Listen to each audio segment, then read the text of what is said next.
Olá, filhotes e filhotas, bem-vindos ao canal Física em Foco.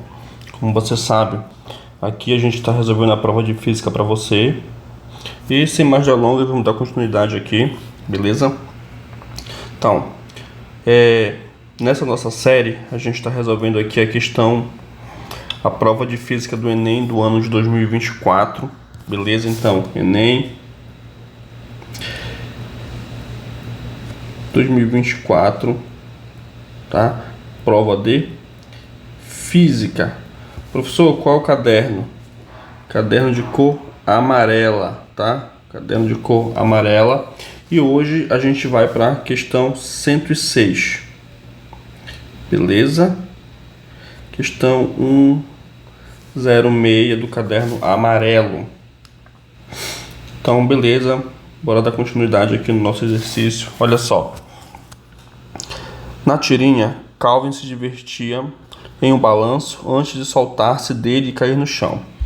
Em sua fala, ele demonstra ter imaginado que permaneceria em movimento circular. Porém, a força gravitacional que permanece atuando no garoto modifica a direção de sua velocidade, fazendo com que ele chegue ao chão da maneira inusitada no último quadrinho. Então, beleza, olha aqui, ó. O quadrinho é esse, né? Então, ele está aqui no balanço. Então, no balanço, ele está fazendo esse tipo de movimento aqui, olha. Né? Ele vai e retorna aqui. Então, quando ele sai aqui do ponto máximo e começa a retornar, e aí ele chega aqui do ponto máximo do outro lado, ele é o quê? Ele é lançado do balanço, beleza? Então, o Calvin sofreu um acidente aqui, né? A trajetória dele era essa e ele foi arremessado aqui, olha. Arremessado do balanço e começa a cair. Então aí ele fala aqui: Houston, estamos com um problema na trajetória orbital. Beleza? Então, a pergunta é a seguinte, né? Qual vetor representa a força resultante exercida pelo chão, olha, observa, pelo chão sobre Calvin no exato momento em que ele toca o chão? Então, aqui a gente tem que prestar atenção que o problema quer que a gente determine a força resultante, tá?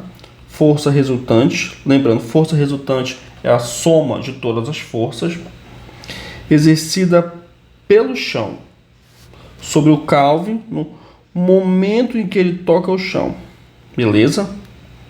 Esse problema aqui, ele é simples, tá? A gente já vai resolver ele no momento em que ele toca o chão. Filhote, para isso eu vou desenhar aqui o esquema, um esquemazinho. Então olha só, observa, o Calvin, vou desenhar aqui o chão, tá? Esse aqui é o nosso chão.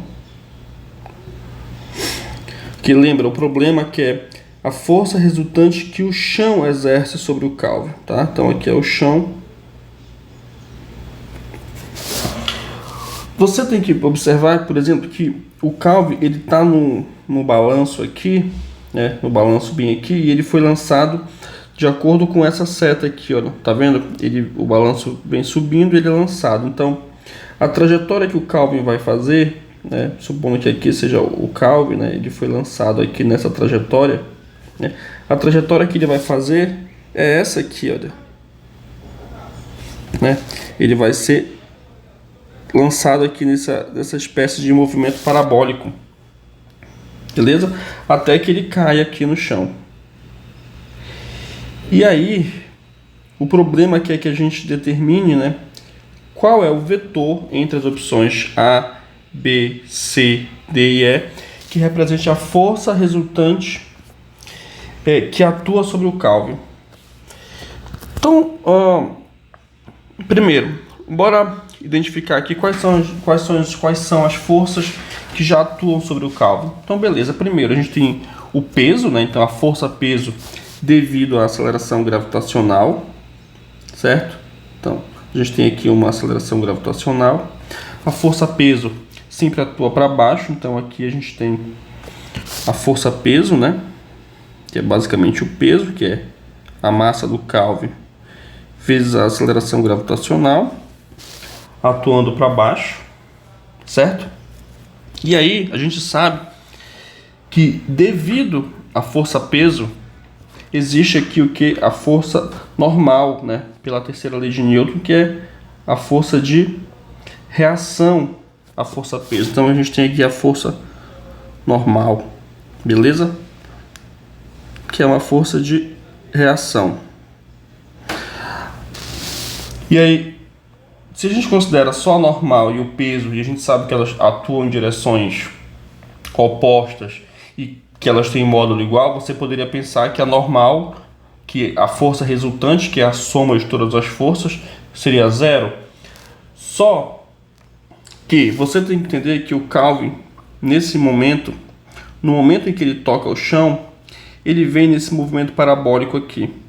Qual é a tendência dele? Ele toca o chão e fica parado, ou ele toca o chão e tenta... e a tendência de movimento, né, pela primeira lei de Newton, né, por inércia, é de continuar o movimento aqui para a esquerda, né, para essa direção aqui, olha. Então, beleza. Você deve ter notado que no momento que ele toca o chão, a tendência dele é de se movimentar para cá, para a esquerda, beleza? E aí, devido a essa tendência de movimento e devido ao contato dele com o chão, vai aparecer entre o chão e o Kelvin uma força de atrito, certo? Que a gente chama de Fat. Então, vai aparecer aqui uma força de atrito, que aponta aqui, olha, né? Já aponta aqui para a direita, beleza? Então a gente tem aqui uma Fat, que é basicamente a força de atrito, beleza? Tá claro isso? Apesar de o problema não falar explicitamente sobre força de atrito, mas ele fala de forma muito explícita no momento em que ele toca o chão, certo? Então, qual vai ser a força resultante que atua sobre o Kelvin no momento em que ele toca o chão? Vai ser a soma da normal com a força de atrito, beleza? Então, quando a gente soma vetores, você sabe, por exemplo, né, lá pela regra do paralelograma, que a resultante vai estar aqui, olha, nessa diagonal. Então, aqui tem a força resultante. Então, a força resultante, ela é identificada por esse vetor aqui. E é isso que o problema quer que a gente determine, né? Qual vetor, né? Qual seta entre as opções representa a força resultante. E aí o que você identifica é que o gabarito está presente na letra A. Aqui, olha.